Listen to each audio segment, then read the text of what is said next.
ശ്രീ സുഭാഷ് ചന്ദ്രബോസ് കൊച്ചി കലൂർ ജവഹർലാൽ നെഹ്റു സ്റ്റേഡിയത്തിലെ VIP ഗ്യാലറിയിൽ നിന്നാണ് 18 അടിയോളം താഴ്ചയിലേക്കാണ് തൃക്കാക്കര MLA ഉമാ തോമസിൻ്റെ വീഴ്ച. ഇത് വലിയ സുരക്ഷാ വീഴ്ചയാണ് അവിടെ സംഭവിച്ചിരിക്കുന്നത്. അത് ഒരു MLA എന്നല്ല മാത്രമല്ല, ആരായാലും ഏത് മനുഷ്യജീവനായാൽ പോലും അത് വേണ്ടത്ര തരത്തിലുള്ള ഒരു സംഘടനാ വൈഭവത്തിലൊരു വീഴ്ച സംഭവിച്ചു എന്നുള്ളത് ഉറപ്പായിട്ടുള്ള കാര്യമല്ലേ? 100% ഉറപ്പാണ്. MLA എന്നുള്ളത് എന്ന് പറയുന്നതിനകത്ത് വേറൊരു കാര്യമുണ്ട്. സാധാരണ ജനങ്ങൾ വരുന്ന ഫംഗ്ഷനുകളിൽ ക്രമീകരണങ്ങൾ ചിലപ്പോൾ അത്ര സീരിയസ് ആവില്ല. പ്രസിഡന്റ് വരികയാണെങ്കിലോ, ഇന്ത്യൻ പ്രസിഡന്റ് ഒരു ഫംഗ്ഷന് വന്നാൽ ഭയങ്കര സുരക്ഷിതമായിരിക്കും. അവർ തന്നെ നേരിട്ട് വന്ന് നോക്കും. ഇപ്പോൾ അമേരിക്കൻ പ്രസിഡന്റ് ലോകത്ത് എവിടെ പോയാലും അവരുടെ ടീം വന്ന് പരിശോധിക്കും. നമ്മളെ ടീം വന്ന് പരിശോധിച്ചാൽ അവർ അംഗീകരിക്കത്തൊന്നുമില്ല. അവരുടെ ടീം നേരത്തെ ഇവിടെ വന്ന് പരിശോധിക്കും. പ്രസിഡന്റ് പോയാൽ, പ്രധാനമന്ത്രി പോയാൽ, മന്ത്രിമാർ പോയാൽ. ഇത് കൊച്ചിയിൽ ഇപ്പോൾ ഇവർ മാത്രമല്ലല്ലോ പങ്കെടുത്തത്. സജി ചെറിയാൻ മന്ത്രിയും പങ്കെടുത്തില്ലേ? വേദിയിൽ ഉണ്ടായിരുന്നല്ലോ. ഒത്തിരി ആളുകൾ പങ്കെടുത്തു. 10-12,000 കുട്ടികൾ പങ്കെടുത്ത പരിപാടിയാണ്. ദിവ്യാവിന് വരുന്നത് ഒരുപാട് ആളുകൾ പങ്കെടുത്ത പരിപാടിയാണത്. അപ്പോൾ വളരെ വലിയ പരിപാടിയാണ്. ഇതിനെ സംബന്ധിച്ച് 2014 തന്നെ 2014 നാഷണൽ ഡിസാസ്റ്റർ മാനേജ്മെൻറ്റ് അതോറിറ്റി വളരെ കൃത്യമായ ഗൈഡ് ലൈൻ ഇറക്കിയിട്ടുണ്ട്. ഗാദറിംഗ് വരുന്നിടത്ത്, ആളുകൾ കൂടുന്ന സ്ഥലത്ത് എന്തൊക്കെ സുരക്ഷാ മാനദണ്ഡങ്ങൾ കൊണ്ടുവരണമെന്ന് സംബന്ധിച്ച് managing crowd at events and venues of mass gathering പിന്നെ detailed guideline for state government, local authorities and administration and organisation എന്ന് പറഞ്ഞാൽ സംസ്ഥാന ഗവൺമെൻറ്റുകൾക്ക്, ജില്ലാ ഭരണകൂടങ്ങൾക്ക്, കളക്ടർക്ക്, പഞ്ചായത്ത് രാജ് സ്ഥാപനങ്ങൾക്ക്, കോർപ്പറേഷന് എല്ലാം വളരെ കൃത്യമായ ഗൈഡ് ലൈൻ കേന്ദ്രം ഇറക്കിയിട്ടുണ്ട്. 2016 കേരളം ഗൈഡ് ലൈൻ ഇറക്കിയിട്ടുണ്ട്. അതിൻ്റെ ചുവട് പിടിച്ചിട്ട് കേന്ദ്രം 16 നമ്മൾ ഗൈഡ് ലൈൻ ഉണ്ടാക്കി. അത് വളരെ കൃത്യമായ ഗൈഡ് ലൈനാണ് നമ്മൾ ഉണ്ടാക്കിയിരിക്കുന്നത്. Safety in religious and mass gathering guidelines for event organisation and stakeholders agencies 2016 guidelines for issuing licence to amusement rides of various types of carnivals and theme parks. ഇതിനെല്ലാം ചേർത്ത് വളരെ കൃത്യമായ ഉത്തരവുണ്ട്. പക്ഷേ ഈ സുരക്ഷാ മാനദണ്ഡങ്ങൾ എന്ത് ചെയ്യൂല, കൃത്യമായിട്ട് പാലിക്കപ്പെടുന്നില്ല. നമ്മൾ കൊച്ചിയിൽ കുസാറ്റിലൊരു യൂണിവേഴ്സിറ്റിക്കകത്ത് ഇതെല്ലാം കൊച്ചിയാണ്. ഈ കൊച്ചിയിലെ ഇവന്റ് മാനേജ്മെൻറ്റുകാരെ പിടിച്ച് ഇതെന്താ ചെയ്യണമെന്ന് ആലോചിക്കണം. ഇതെല്ലാം ചെയ്യുന്ന ഏതെങ്കിലും ടീമിനില്ല. നമുക്കിപ്പോൾ നഷ്ടം. അവർ വളരെ സീരിയസ് ആയിട്ടല്ലേ അവർ ഹോസ്പിറ്റലിൽ ആയിരിക്കുന്നത്. 24 hours അവർ നല്ല നിരീക്ഷണത്തിലല്ലേ. ആ മെഡിക്കൽ ബുള്ളറ്റിൻ തന്നെ പറയുന്നത് എന്താണ്, നമ്മൾ വായിക്കുന്നുണ്ടല്ലോ. അവർക്ക് ഇൻറ്റേർണൽ ഇഞ്ചുറീസ് പലതും ഉണ്ടായിട്ട്. ഇപ്പോൾ ഹെഡിൻ്റെ, തലച്ചോറിൻ്റെ ഇഞ്ചുറി വളരെ സീരിയസ് ആയിട്ട് നിൽക്കാത്തതുകൊണ്ടാണ് അവർക്ക് ജീവൻ തന്നെ നിലനിൽക്കുന്നത്. ബാക്കി ഇഞ്ചുറീസ് ഒരുപാടുണ്ട് അവരുടെ ബോഡിയിൽ. ശ്വാസകോശ സംബന്ധമായിട്ട് നട്ടെല്ല് പൊട്ടിയിട്ടുണ്ട്, ക്ഷത കൽപ്പിച്ചിട്ടുണ്ട്, മുഖം പൊട്ടിയിട്ടുണ്ട്, വളരെ കുറേ ഇൻറ്റേർണൽ ഇഞ്ചുറീസ് ഉണ്ട്. പിന്നെ ദൈവത്തിൻ്റെ കൃപ കൊണ്ടോ അല്ലെങ്കിൽ ഭാഗ്യം കൊണ്ടോ, കുടുംബത്തിൻ്റെ ഭാഗ്യം കൊണ്ടോ, സമൂഹത്തിൻ്റെ ഭാഗ്യം കൊണ്ടോ കയറി വരുമായിരിക്കും. അത് വേറെ കാര്യം. പക്ഷേ നമ്മൾ ചെയ്തു വെച്ചിരിക്കുന്ന ഈ സുരക്ഷാ പ്രവർത്തനം ആളുകൾ കൂടുന്നിടത്ത് പ്രത്യേകിച്ചൊരു കുഴപ്പമുണ്ട് സാർ. നമ്മളൊരു റീൽസിലോ അല്ലെങ്കിൽ ഒരു ആളുകൾക്ക് ലൈൻ ക്യൂ ഒക്കെ പിടിക്കാൻ വേണ്ടി എന്തെങ്കിലും കയറോ ഒരു പടം ഒന്ന് ഇളവിയാൽ പോലും നമ്മൾ പേടിച്ചു പോകും. മാനസികമായിട്ട് നമ്മൾ തകർന്നു. അതാണ് പ്രധാനം. 18 അടി ഉയരത്തില് ഈ കൈവരി ഒന്നുമില്ലെന്ന്. കൈവരി എന്ന് പറയുന്നത് ഇവരൊരു കയറ് പോലത്തെ ഒരു സാധനമായിരുന്നു.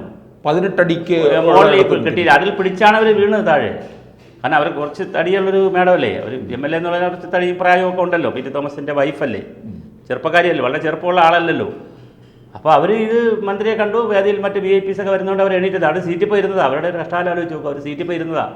വേദിയിൽ പോയി സംസാരിക്കാൻ ഇരുന്നതാണ്. അതിന് ശേഷം അവർ എണീറ്റാണ് ഇപ്പോൾ നടന്ന് പവലിയൻ പോലെ ഇങ്ങോട്ട് നടന്ന് വരുമ്പോഴാണ് ഈ മറിഞ്ഞു വീഴുന്നത്. എത്ര നിരുത്തരവാദപരമായിട്ടാണ് ഇത് ആരാണ് പരിശോധിക്കുന്നത്? ഇനിയിപ്പോൾ ഞാൻ പറയുന്നത് നമ്മളിപ്പം VVIPs ഒക്കെ വരുമ്പോൾ പട്ടിയൊക്കെ വന്ന് ഡോഗ് സ്ക്വാഡൊക്കെ വന്ന് പരിശോധിക്കില്ല. അതുപോലത്തെ സുരക്ഷാ പരിശോധനകൾ നടത്താനുള്ള ആളുകൾ സൈറ്റിൽ പോകേണ്ട സമയമായി. ഇവർ വീട്ടിൽ ഇരുന്നാൽ പോരാ. ഈ ഓഫീസേഴ്സ് ഉണ്ടല്ലോ, ഓഫീസേഴ്സ് സൈറ്റിൽ പോകണം. സൈറ്റിൽ പോയി അവിടെ കറക്റ്റായ മാനദണ്ഡം അനുസരിച്ചാണ് ഇത് പണിതിരിക്കുന്നത് നോക്കാനുള്ള സമയമായി സാറേ. ഇതിപ്പോൾ ഒരു സ്വകാര്യ ഫംഗ്ഷനായി. അതെ. അപ്പം ഇങ്ങനെ ഒരു ഫംഗ്ഷൻ നടക്കുമ്പോൾ സാധാരണഗതിയിൽ അറിയിക്കുമല്ലോ, പോലീസ് സ്റ്റേഷനിൽ ഉറപ്പല്ലേ അറിയിക്കും. ലൈസൻസ് അടയ്ക്കും, പിന്നെ ഫീസ് അടയ്ക്കണം, കോർപ്പറേഷനിൽ ഫീസ് അടയ്ക്കണം, സ്റ്റേഡിയത്തിൽ പൈസ അടയ്ക്കണം. അപ്പോൾ അവിടെ ആ പരിപാടിയിൽ മന്ത്രിമാരുണ്ട്, എത്രത്തോളം ആൾക്കാർ വരുന്നുണ്ട്, ഇപ്പം പറഞ്ഞു കുട്ടികളുണ്ട്. അപ്പോൾ ഇതിൻ്റെ ഒരു കണക്ക് കൊടുക്കുമ്പോൾ തീർച്ചയായിട്ടും അതിൻ്റേതായ സുരക്ഷാ സംവിധാനങ്ങൾ ഉണ്ടോ എന്നുള്ളത് പരിശോധിക്കേണ്ടത് ആരാണ്? അതാണ്. ഇതിനകത്തൊരു കപ്പാസിറ്റി ഉണ്ടല്ലോ. നമുക്കൊരു ഹാളിനൊരു കപ്പാസിറ്റി ഉണ്ട്, സ്റ്റേഡിയത്തിന് കപ്പാസിറ്റി ഉണ്ട്. കപ്പാസിറ്റി കൂടുതൽ ആളുകൾ വരികയാണെങ്കിൽ എന്താണ് അറേഞ്ച്മെൻറ്റ്സ്? എന്നുള്ളൊരു സംബന്ധിച്ച് ധാരണ വെച്ച് ഇത്ര ആളുകൾ വരും, ഇത്ര സമയം ഫംഗ്ഷൻ ഉണ്ട്, ഇത്ര ഗസ്റ്റ് പങ്കെടുക്കും, ഇതെല്ലാം ഡീറ്റെയിൽ ആയിട്ട് ഫില്ല് ചെയ്തിട്ടാണ് പോലീസിന് കൊടുക്കുന്നത്. അതെ, അപ്പോൾ അവർ ഞാൻ പറഞ്ഞ മൈക്ക് ഇത് എടുക്കണമല്ലോ, മൈക്ക് ഓർഡർ എടുക്കണമല്ലോ, എല്ലാം എടുക്കണമല്ലോ സാറേ. ഒരുപാട് കാര്യങ്ങൾ പ്രൊസീജിയറുണ്ട്. കോർപ്പറേഷൻ എഴുതി കൊടുക്കണം ഈ പരിപാടി, സ്റ്റേഡിയക്കാരെ എഴുതി കൊടുക്കുമ്പോൾ അവിടെ ഫില്ല് ചെയ്ത് കൊടുക്കണം, ഒരുപാട് പ്രൊസീജിയറുണ്ട്. പക്ഷേ ഇതൊന്നും ഫോളോ ചെയ്യുന്നില്ല സാറേ. ഇതൊക്കെ യാന്ത്രികമായിട്ട് ഫോം വാങ്ങിക്കും, ഫില്ല് ചെയ്യും, അങ്ങ് കൊടുക്കും, പൈസ അടയ്ക്കും. ഇത് ആരെടുത്ത ഫോം നോക്കുന്നത്? വാങ്ങിയായിരിക്കുന്ന അസിസ്റ്റൻറ്റോ അല്ലെങ്കിൽ ചെറിയ ആളുകളായിരിക്കും, താഴെയുള്ള ഉദ്യോഗസ്ഥരായിരിക്കും വാങ്ങിച്ച് നോക്കുന്നത്. അവരിത് വല്ലതും വായിച്ചു നോക്കും, അവർ വാങ്ങും, ഫീസ് അടയ്ക്കാൻ പറയും, ഫീസ് കൊടുത്ത് വാങ്ങിച്ചിട്ട് പോകും. ഇത് വളരെ കൃത്യമായ പ്രോട്ടോക്കോൾ ഇല്ലേ നമ്മുടെ രാജ്യത്ത്? ഇപ്പോൾ ജീവന ഇപ്പോൾ രണ്ടാളായിരുന്നെങ്കിലും 5 ആളായിരുന്നെങ്കിലും വീഴുന്നാകുമ്പോൾ എത്ര പേർക്കും വീഴാമല്ലോ അവിടെ. അവരുടെയൊക്കെ ജീവൻ എന്തെങ്കിലും സംഭവിച്ചാൽ ആരോ ഉത്തരം പറയുന്നത്? ഭരണകൂടം ഉത്തരം പറയൂ, പോലീസ് ഉത്തരം പറയൂ, കളക്ടർ ഇതിനകത്ത് വലിയ ആളാണ്, പ്രധാനപ്പെട്ട ആളാണ്. ഡിസാസ്റ്റർ മാനേജ്മെൻറ്റ് ആക്ട് അനുസരിച്ച് കളക്ടർ ഒരു കീ പേഴ്സണാണ് ഇതിനകത്ത്. ഞാൻ പറയുന്നത് കുറച്ച് പേരിൽ കേസ് എടുക്കണമെന്നേ, ക്രിമിനൽ കേസ് എടുക്കണം, കുറച്ച് പേര് കളക്ടർ ഇതിനകത്ത് വരും. പിന്നെ നമ്മളെ രാജ്യത്തിൻ്റെ പ്രശ്നം എന്താണ്? തെറ്റ് ചെയ്യുന്നവർ എന്ത് ചെയ്യപ്പെടുന്നില്ല? ശിക്ഷിക്കപ്പെടുന്നില്ല സാറേ. ഈ സസ്പെൻഡ് ചെയ്താൽ അവർക്ക് മിനിമം പൈസ കൊടുക്കും ജീവിക്കാൻ. ഇവിടെ സസ്പെൻഡ് അല്ല ചെയ്യേണ്ടത്, ആളുകളെ ഡിസ്മിസ്സാണ് ചെയ്യേണ്ടത്. അപ്പോൾ 2 പേരെ ചെയ്യുമ്പോൾ ബാക്കിയുള്ളവർ ക്ലിയർ ആയിക്കോളും സിസ്റ്റം. ഇത് സസ്പെൻഡ് ചെയ്താലും ഉപജീവനത്തിന് മിനിമം പൈസ, ഇതെല്ലാം സെറ്റ് ചെയ്ത് വെക്കുന്ന ഒരു വേറെ തരത്തിലല്ലേ സാർ? ഇത് പലരുടെയും പേരിൽ കേസ് എടുക്കാമല്ലോ, തീർച്ചയായിട്ടും ക്രിമിനൽ കുറ്റം എടുക്കുക. ഇത് സുരക്ഷാ വീഴ്ച സാറേ. ലോകത്ത് മാത്രമല്ല, ഡിസാസ്റ്റർ മാനേജ്മെൻറ്റ് ആക്ടിലുണ്ട് സാറേ, ലോകത്ത് പലയിടത്തുള്ള പോട്ടെ. നമ്മുടെ ഡിസാസ്റ്റർ മാനേജ്മെൻറ്റ് ആക്ടിൽ ഏതെങ്കിലും ഇപ്പോൾ സംസ്ഥാനത്ത് ഡിസാസ്റ്റർ ഉണ്ടായാൽ ചീഫ് സെക്രട്ടറി ഉൾപ്പെടെ ഇടപെട്ട് നടത്തേണ്ട ഡിസാസ്റ്റർ ആണെങ്കിൽ അതിനകത്തൊരു ഫാൾട്ട് പറ്റിയാൽ ചീഫ് സെക്രട്ടറിയുടെ പേരിൽ എന്തെടുക്കാം? ഇത് ചുമത്താം, ലയബിലിറ്റി ചുമത്താം, കേസെടുക്കാം. കളക്ടറാണ് ചെയ്യുന്നതെങ്കിൽ കളക്ടർ ഇപ്പോൾ സുരക്ഷാ മാനദണ്ഡം ഇല്ലാതെ കളക്ടർ അവിടെ നിന്ന് ഒരു ലെറ്റർ പോയിട്ടുണ്ട്, സുരക്ഷാ മാനദണ്ഡം നോക്കിയില്ലെന്ന് വിചാരിക്കുക, അല്ലെങ്കിൽ ലെറ്ററും പോയില്ല, ഒരു സംഭവം ഇതുപോലത്തെ വലിയ മാസ് ഗാദറിംഗ് നടന്നു, കളക്ടർ അവിടെ നിന്ന് ഒരു അറിയിപ്പില്ല പോയില്ലെന്ന് പറഞ്ഞാൽ കളക്ടർ വല്ല നടപടി എടുക്കാം. നമ്മുടെ ഡിസാസ്റ്റർ മാനേജ്മെൻറ്റ് ആക്ട് അനുസരിച്ച്, രാജ്യത്തെ ആക്ട് അനുസരിച്ച് ലയബിലിറ്റി ഫിക്സ് ചെയ്യും. കാരണം ഇത് ജീവനും സ്വത്തിനും, നമ്മൾ ഉരുൾപൊട്ടുന്നതും പ്രളയത്തിനും വെള്ളപ്പൊക്കത്തിനും മാത്രമല്ല disaster management act. Road accident, ഇതുപോലത്തെ ഗാദറിങ്, വെടിക്കെട്ട്, സകല കാര്യത്തിലും ഒരു വളരെ ഡീറ്റെയിൽഡ് ആയിട്ടുള്ള ഗൈഡ് ലൈൻ ഉണ്ട്. ഓരോ വിഷയത്തിനും ഉണ്ട് സാർ. ഒറ്റ ഗൈഡ് ലൈൻ അല്ല, ഒരു ലാൻഡ് സ്ലൈഡിന് ഒരു ഗൈഡ് ലൈൻ വേറെ, പ്രളയത്തിന് വേറെ, ഓരോ വളരെ വിശദമായ ഗൈഡ് ലൈനുകളുണ്ട്, വിശദമായ റൂൾസ് ഉണ്ട്, ചട്ടങ്ങളുണ്ട്. പക്ഷേ ഇത് ഇംപ്ലിമെൻ്റ് ചെയ്യുന്നില്ല സാറേ. ഞാൻ സാറിനോട് പറഞ്ഞില്ല, ഈ ബുക്കൊന്നും ആരും വായിച്ചു നോക്കുന്നില്ല, ഇതിന് പരിശീലനം കൊടുക്കുന്നില്ല. കളക്ടർക്ക് തന്നെ അറിഞ്ഞുള്ളൂ അദ്ദേഹത്തിന് എത്ര കമ്മിറ്റിയുടെ ചെയർമാനാണെന്ന്, എത്ര കമ്മിറ്റിയുടെ സെക്രട്ടറി ആണെന്ന് കളക്ടർക്കൊന്നും അറിയത്തില്ല. ഒരു 100 കമ്മിറ്റിയാണ്. ഫയൽ പറഞ്ഞാൽ ഒപ്പിട്ട് വിടും, മുകളിലോട്ട് വായിക്കില്ല, താഴോട്ടും വായിക്കില്ല. എന്താണ് ബ്രീഫ് ഉദ്യോഗസ്ഥർ ബ്രീഫ് ചെയ്യും, ആ ഉദ്യോഗസ്ഥനെ താഴെയുള്ളവരും ബ്രീഫ് ചെയ്യും. ആപ്പാടെ വായിക്കുന്നത് അവിടെ അസിസ്റ്റൻറ്റോ തൊട്ട് മുകളിലുള്ള ആരെങ്കിലും ആയിരിക്കും ഡീറ്റെയിൽ ആയിട്ട് ഫയൽ വായിക്കുന്നത്. ബാക്കി എല്ലാവരും ചുമ്മാ തൊട്ട് മോളിൽ കാണുന്ന നോട്ടിന് ഷൂ വരച്ച് പോകും. എന്താ ഇത് സംഭവിക്കുന്നത്? നമ്മൾ ഇത്തരം കാര്യങ്ങളിൽ വളരെ ഗൗരവമായ നടപടി ഉണ്ടാവണം ഗവൺമെൻറ്റിൻ്റെ ഭാഗത്തുനിന്ന്. ഇതിപ്പം ഒരു സംഭവമല്ല കൊച്ചിയിൽ ഗാദറിംഗ് വരും അപകടമുണ്ട്. അപ്പോൾ ഇതാരാണ് നോക്കുന്നത്? അവിടെ സിറ്റി പോലീസ് കമ്മീഷണർ, പോലീസുകാർ നേരത്തെ നോക്കണമെന്നാണ്.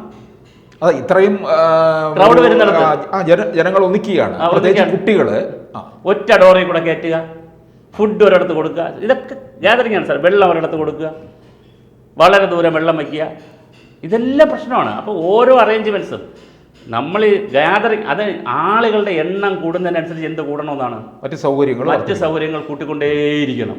ഇപ്പോൾ കോളേജിൽ സംഭവിച്ചത് ഒറ്റ ഡോറിൽ കൂടെ മുഴുവൻ കുട്ടികളെയും കയറ്റിവിടുന്നതും കയറ്റിയിറക്കുക.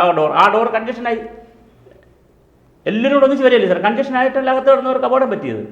അപ്പോൾ ഇതുപോലത്തെ തീപിടുത്തം ഉണ്ടായാൽ എന്ത് ചെയ്യണം? ഷോർട്ട് സർക്യൂട്ട് ഉണ്ടായാൽ എന്ത് ചെയ്യണം? ഇതിനെ സംബന്ധിച്ച് വളരെ കൃത്യമായ പ്രോട്ടോക്കോൾ ഉണ്ട് നമ്മുടെ രാജ്യത്ത്. ഈ പ്രോട്ടോക്കോൾ ഒരു തരത്തിലും പരിശോധിക്കപ്പെടുന്നില്ല, ആരും ഇത് നോക്കുന്നുമില്ല. നമ്മളിപ്പോഴും ഉമാ തോമസിൻ്റെ ജീവനും അതുമായി ബന്ധപ്പെട്ട കാര്യങ്ങളാണ് ചർച്ച ചെയ്യുന്നത്. ഈ പറയുന്ന കാര്യങ്ങൾ നമ്മൾ ചർച്ച ചെയ്യുന്നില്ല. സുരക്ഷാ മാർഗ്ഗങ്ങളിൽ വീഴ്ച വന്നിട്ടുണ്ടോ? ഒന്നാമത്തെ ചോദ്യം. എന്തൊക്കെ സുരക്ഷാ മാർഗ്ഗങ്ങൾ അവിടെ ഏർപ്പെടുത്തേണ്ടിയിരുന്നു, അതെല്ലാം ഏർപ്പെടുത്തിയിട്ടുണ്ടോ? ആ ഓരോ സുരക്ഷാ മാർഗ്ഗവും ഏതേത് ഉദ്യോഗസ്ഥനാണ് പരിശോധിക്കേണ്ടത്, അവർ അത് സമയത്ത് അവിടെ പോയി പരിശോധിച്ചിട്ടുണ്ടോ? വളരെ ഗൗരവമായ ചോദ്യമാണ്. പരിശോധിച്ചിട്ടില്ല അവരെ പേരിൽ നടപടി എടുക്കുമോ? ഇത് വളരെ ഗൗരവമായി നമ്മൾ ചർച്ച ചെയ്യേണ്ട ഒരു വിഷയമാണ്. കാരണം നാളെ ഇത് മാസിന് സംഭവിക്കാമല്ലോ സാറേ, ആർക്കും വേണ്ടത് സംഭവിക്കാമല്ലോ. നമ്മളിപ്പോൾ എന്തുകൊണ്ടാണ് ഇത്ര സീരിയസ് ആയിട്ട് ചർച്ച ചെയ്യുന്നത്? ഒരു MLAക്ക് സംഭവിച്ചതുകൊണ്ടല്ലേ. അവിടെ ഒരു സാധാരണ ആളാണ് വീണെങ്കിൽ അയാൾ ആശുപത്രി കൊണ്ടുപോകും, നമ്മളാരും ചർച്ച ചെയ്യില്ല. അത് ജീവൻ ഇപ്പോൾ പോയാലും നമ്മൾ ചർച്ച ചെയ്യില്ല, ജീവൻ പോയാലും ചർച്ച ചെയ്യില്ല, കാരണം അത് സാധാരണ ഒരു മനുഷ്യനല്ലേ. പക്ഷെ നമ്മൾ തിരിച്ചാണ് ചിന്തിക്കേണ്ടത്. സാധാരണ മനുഷ്യനായാലും MLA ആയാലും മന്ത്രി ആയാലും ഗവർണർ ആയാലും ജീവനാണ്. നമുക്ക് ജീവൻ എടുക്കാൻ അവകാശമൊന്നുമില്ലല്ലോ. അപ്പോൾ വളരെ ഗൗരവമായിട്ടുള്ള ഒരു സുരക്ഷാ വീഴ്ച അവിടെ വന്നിട്ടുണ്ട്. ഞാൻ ഒരു കാര്യം കൂടെ പറഞ്ഞ് അവസാനിപ്പിക്കാം. അതിനേക്കാൾ മോശം, വളരെ മോശം രീതിയിലാണ് നമ്മൾ സോഷ്യൽ മീഡിയ തുറന്നു നോക്കിക്കഴിഞ്ഞാൽ ഉമാ തോമസിനെ വിമർശിക്കുന്നത്. ഇത്രയും വലിയ അപകടം നടന്നതല്ലേ, അവർ റെസ്റ്റ് എടുക്കട്ടെ, അവർക്ക് ചികിത്സ കിട്ടട്ടെ. അവരുടെ പണ്ടെന്തോ പറഞ്ഞ പ്രസ്താവനകളും അതും ഇതൊക്കെ എടുത്തിട്ട് അവരെ അലക്കി വെളുപ്പിക്കുന്ന രീതിയിലാണ് സോഷ്യൽ മീഡിയയിൽ കുറച്ച് പേർ ഇറങ്ങി പുറപ്പെട്ടിട്ടുള്ളത്. ഇതൊക്കെ നമ്മൾ ഒരു കൾച്ചർലെസ് ആയിട്ടുള്ള ഒരു സൊസൈറ്റി ആയിട്ടാണ് നമ്മൾ വരുന്നത്. സുരക്ഷിതത്വവും ഇല്ല, നോക്കാനും പറയാനും ആളുമില്ല. ഇതുപോലത്തെ കാര്യങ്ങളൊക്കെ വളരെ ഒരു എന്താ പറയുക സാർ, ഒരു അപരിഷ്കൃത സമൂഹം എന്നൊക്കെ നമ്മൾ പറയുമല്ലോ, ഒരു നാലാംകിട സമൂഹമായിട്ടാണ് നമ്മൾ ഈ കാര്യങ്ങളെല്ലാം കൂട്ടി വായിച്ചപ്പോൾ പോകുന്നത്. വളരെ നിരാശാജനകമാണ് ആ കാര്യത്തിൽ.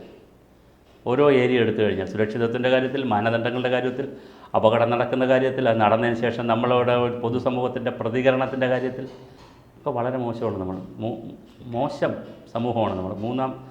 അങ്ങനെ പറയാൻ പാടില്ല, ഞാൻ ഉൾപ്പെടെ സമൂഹത്താണ്. ഒരു തേർഡ് റേറ്റ് സമൂഹത്തിൻ്റെ എല്ലാ അശുഭ കാര്യങ്ങളും നമ്മൾ കാണുകയാണ്. അത് നല്ലതല്ല. ഒരു സമൂഹം എന്നുള്ള നിലയിൽ മുന്നോട്ട് പോക്കൽ ഒരു കാരണവശാലും. പൊളിറ്റിക്കൽ റൈവൽറി ഉണ്ട്, മതപരമായ എല്ലാ വ്യത്യാസവും നിലനിൽക്കുന്നുണ്ട്. പക്ഷേ ആ വ്യത്യാസം നിലനിൽക്കുമ്പോഴും അപകട പ്രതിസന്ധിയിൽ സന്തോഷം വരുമ്പോൾ, ആനന്ദം വരുമ്പോൾ ഒന്നിക്കുന്നതാണ് അതായിരുന്നു മലയാളിയുടെ മാനവികത. അത് നഷ്ടപ്പെടുകയാണ്. കൂടുതൽ വാർത്തകളും വിശേഷങ്ങളും നിങ്ങളിലേക്ക് എത്താൻ ABC മലയാളം സബ്സ്ക്രൈബ് ചെയ്യുക, ബെൽ ബട്ടണും അമർത്തുക.